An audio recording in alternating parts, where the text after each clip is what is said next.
नमस्कार. महाराष्ट्र हवामानमध्ये आपलं स्वागत आहे. पुढच्या 5-6 दिवसाचा मान्सूनच्या पावसाचा मी आत्ता जो अंदाज देतोय, त्याच्यामध्ये असं व्यवस्थित दिसतंय, की महाराष्ट्राचे 2 भाग झालेले आहेत. पहिला भाग जो आहे, तो इथं आपल्याला दिसतोय. इथं पणजी आहे. पणजीपासून सुरतपर्यंत जो किनारपट्टी आहे, घाटमाथा आहे, तर तो एक प्रदेश होतो आहे आणि दुसरा बाकीचा राहिलेला महाराष्ट्र आहे. तर असे महाराष्ट्राचे सध्या 2 भाग आपल्याला व्यवस्थित झालेले दिसतात. तर पहिला भाग जो आहे, ज्याच्यामध्ये पूर्ण घाटमाथा, कोकण किनारपट्टी ह्याच्यामध्ये पुढच्या म्हणजे आत्ता मी जो व्हिडिओ रेकॉर्ड करतोय, तो 6 जुलै सकाळी रेकॉर्ड करतोय. तर 6 तारीख, 7 तारीख, 8 तारीख, 9 तारीख आणि 10 तारीख असे पुढचे 5 दिवस जर आपण विचारात घेतले, तर हा टोटल पाऊस पुढच्या 5 दिवसात किती पडणार आहे, ते इथं दाखवत आहेत. जर आपण इथं मोजलं, म्हणजे आता आपण थोडं झूम इन करूया आणि इथे मुंबई आहे, तर मुंबईत पुढच्या 5 दिवसामध्ये साधारण 250 मिलीमीटरचा पाऊस अपेक्षित आहे. जर आपण वरती बघितलं ठाणे जिल्हा, पालघर जिल्हा, तरी 200-250 असंच दाखवतंय. आपण पुण्याकडच्या बाजूला आलो, तर लोणावळापर्यंत 300 दाखवते. पुणे सिटीमध्ये मात्र कमी होतंय, तरी एक 70-80 मिलीमीटरचा पाऊस पुणे शहरात पुढच्या 5-6 दिवसात अपेक्षित आहे. जर आपण खाली घाटमाथ्यावरनं गेलो, तर साधारण 200, 250, 300 म्हणजे हे जे काही लाल दिसतंय, तर तो सगळा 300च्या वगैरे भाग आहे. म्हणजे ह्या प्रदेशामध्ये पुढच्या 5 ते 6 दिवसामध्ये प्रचंड प्रमाणात पाऊस आहे आणि जर आपण इकडचा भाग बघितला, तर हा धाराशिव आहे, तिथं आहे 25 मिलीमीटर. नंतर लातूर 15 मिलीमीटर. नंतर नांदेड 22 मिलीमीटर. इव्हन इकडे जर आपण बघितलं, Washim 17 millimetre, Yavatmal 15 millimetre, Amravati 30 millimetre. म्हणजे हे व्यवस्थित 2 भाग झालेले आहेत महाराष्ट्राचे आणि मी पुन्हा-पुन्हा जे सांगतोय, की ग्लोबल वॉर्मिंगमुळे जे फरक झालेला आहे, त्याच्यामध्ये एका बाजूला दुष्काळाची तीव्रता वाढत चाललेली आहे आणि दुसऱ्या बाजूला पूर यायची तीव्रता वाढत चाललेली आहे. म्हणजे एकाच वेळी एका भागात प्रचंड पूर येतायत. इतके पूर येतायत, की ट्रॅफिक जाम झालेत. सगळीकडे रस्त्यावर पाणी साचलंय. मुंबईतला बराचसा प्रदेश हा पाण्याखाली गेलेला आहे. घरं पडतायत, चाळी पडतायत, भिंती पडतायत, झाडं पडतायत, रस्ते खचतायत. म्हणजे जे काही शक्य आहे पावसाने ते सगळं इथं व्हायला लागलेलं आहे.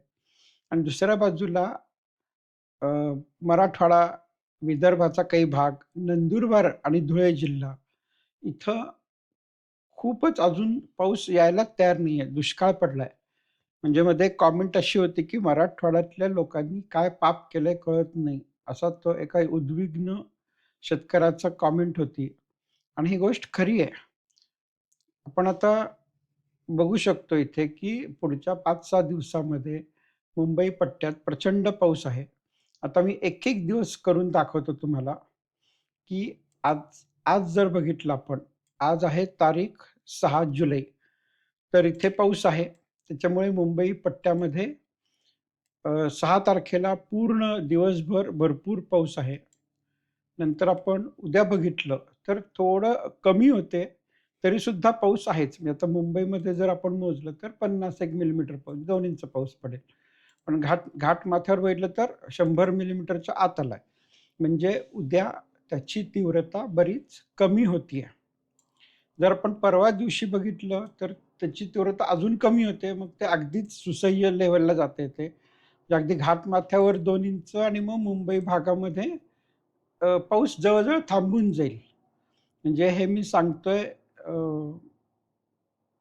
परवा दिवशीचं म्हणजे 6, 7, 8, 8 तारखेचं. मग 9 तारखेचं जर आपण बघितलं, तर पाऊस अजून कमी होतंय. बाकीच्या जर महाराष्ट्रात बघितला, तर पाऊस जवळ-जवळ शून्यावर गेलेला आहे. आणि जर आपण 10 तारखेचं बघितलं, तर इकडं पाऊस काहीच नाही आणि मुंबई, पुणे भागात सुद्धा तो बराच कमी झालेला आहे. म्हणजे जर आपण बघितलं, की पुढच्या 2 दिवसामध्ये म्हणजे आज 6 तारीख आणि उद्या 7 तारीख एवढं जर आपण बघितलं, तर जो पाऊस आहे तो प्रचंड आहे. परंतु जर आपण मग पुढचे 3-4 दिवस बघितले म्हणजे पुढचे 2 दिवस सोडूयात आपण ते आणि त्याच्या पुढचे 4 दिवस बघूयात. तर सगळा मिळून पाऊस त्या कमी पडतोय. तरी सुद्धा आहे, पण नंतर तो कमी होतोय बरीच त्याची तीव्रता. त्याच्यामुळे पुढचे 2 ते 3 दिवस म्हणजे आजची 6 तारीख, उद्याची 7 तारीख, परवा साधारण 8 तारखेपासून मुंबई मोकळी व्हायला लागेल, पाणी निघून जायला लागेल आणि मात्र पुढचे 2 दिवस तरी पूर्ण आपण खबरदारी घेणं आवश्यक आहे. घरी राहा, विशेष बाहेर पडू नका. ट्रॅफिकमध्ये अडकायची शक्यता खूप आहे मुंबई-पुणे भागामध्ये. आणि इकडे जर असाल तुम्ही म्हणजे पुणे तो घाटमाथा आणि पुणे कोकण आणि पुणे-मुंबईचा भाग.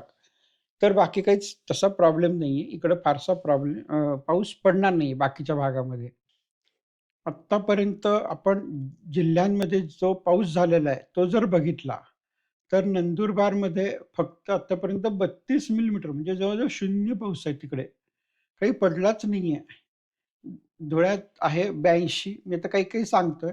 पण ठाण्याचं पालघर सांगतो पालघरमध्ये आत्तापर्यंत 700 मिलीमीटर पाऊस पडलाय आणि त्यातला अ, मागच्या आठवड्यातच जवळ-जवळ 600-650 झालेला आहे. तो त्याच्या आधी नव्हताच पाऊस तिथे. त्याच्यामुळे आपण हे बघायला पाहिजे, की खूप कमी कालावधीमध्ये म्हणजे फक्त 7-8 दिवसामध्ये 700 मिलीमीटर पाऊस होतोय. म्हणून सगळीकडे पाणी साचलंय मुंबईमध्ये. तशीच सगळीकडची स्थिती आहे, की ठाण्यात 600 मिलीमीटर, रत्नागिरीमध्ये तर 1000 रायगडमध्ये 1000 मिलीमीटर, रत्नागिरी ते 1000च्या जवळ आहे. तर एवढी वृष्टी एकदम झाल्यामुळे सगळीकडे पूर आलेले आहेत, रस्ते तुंबलेले आहेत आणि तेच जर दुसरीकडे बघितलं तर लातूरमध्ये आत्तापर्यंत फक्त 123 मिलीमीटर म्हणजे मान्सून सुरू झाल्यापासून आता महिना होऊन गेला त्याला. नंतर इथे धाराशिवमध्ये तर 100 मिलीमीटर सुद्धा अजून टेकायला तयार नाही. सोलापूरमध्ये तर यावर्षी दुष्काळाची परिस्थिती फारच वाटायला लागली आहे. कारण आत्तापर्यंत 66 मिलीमीटर पाऊस दाखवतोय, जो कमीत कमी 100 तरी क्रॉस करायला पाहिजे होता. त्याच्यामुळे एका बाजूला पूर येतायत आणि दुसऱ्या बाजूला दुष्काळ पडतोय. असे दोन्ही परिस्थिती महाराष्ट्र एकाच वेळी अनुभवतो आहे. आता आपण पुढच्या 48 तासात पाऊस कुठे आणि किती पडणार आहे ते बघूया. जे सांगितलं तेच दुसऱ्या सॉफ्टवेअरमध्ये दिसतंय, की अ, हा नाशिक घाटमाथा, नगरचा घाटमाथा, मुंबई, रत्नागिरी, पालघर त्या भागात खूप पाऊस आहे. पण बाकी महाराष्ट्रात विशेष पाऊस नाहीये. हे पुन्हा-पुन्हा दिसतंय आपल्याला. म्हणजे अ, हे लोकांना पटत नाही. मुंबईच्या लोकांना पटत नाही, की दुष्काळ पडलाय आणि लातूरच्या लोकांना पटत नाही, की पूर आलाय. परंतु ही परिस्थिती आहे, की हे दोन्ही एकाच वेळेस चालू आहे. आता हा जो भाग दिसतोय इथं बऱ्यापैकी पुढच्या 2 दिवसात म्हणजे नंदुरबार, धुळे या भागात पाऊस पडेल. आता जर आपण नंदुरबार बघितला, शहादा आहे नंदुरबार, तर बऱ्यापैकी पाऊस आहे. पण फार नाही म्हणता येणार. म्हणजे अ, अजूनही पेरण्या करता येतील इतका पाऊस नंदुरबारमध्ये येईल का नाही कळत नाहीये. तर हा महाराष्ट्रातल्या पुढच्या 2 दिवसाचा आपण पाऊस कसा आहे ते बघतोय. आता विदर्भामध्ये, मराठवाड्यामध्ये पावसाचं प्रमाण खूप कमी होणार आहे पुढच्या 2 दिवसात.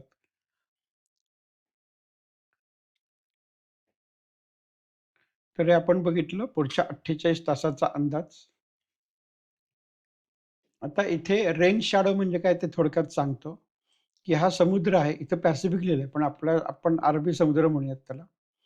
आणि हा गाठमाता आहे म्हणजे सह्याद्री आहे. हा कोकण आहे इकडचा, इथला इथला जो दिसतोय तो. हे सह्याद्री आहे. सह्याद्रीच्या रांगा आहेत. एकामागून एक असतात, 2-3 रांगा असतात अशा. आणि नंतर मग काय होतं, हा पाऊस इकडून येतो म्हणजे मान्सूनचं वारं समुद्रातला पाऊस घेऊन येतं. तर डोंगर चढतं, तो ढग डोंगर चढतात. आपल्याला त्यामुळे घाटात प्रचंड धुकं असतं, ढग असतात, पाऊस असतो, रिमझिम असतो. सगळ्या प्रकारचा पाऊस मिळतो घाटात. पण सगळा पाऊस इथं पडतो आणि पलीकडे मग फारसा जात नाही आणि पलीकडे जे वारं असतं ते कोरडं असतं आणि गरम असतं. त्याच्यामुळे इथे वनस्पती उगवणं अवघड आहे. त्याच्यामुळे एकाच वेळी मुंबई भागात खूप पाऊस आहे, पूर येतोय आणि दुसऱ्या भागात लातूर, सोलापूरला दुष्काळ पडतो आहे. तर ह्याला आपण रेन शॅडो म्हणतो. शॅडो म्हणजे सावली. जशी आपण उन्हामध्ये छत्री धरली, तर छत्रीच्या खालच्या भागात ऊन येत नाही. तसं ह्या भागामध्ये पाऊस येत नाही, कारण ही डोंगराची छत्री इथं धरली गेल्यासारखी आहे.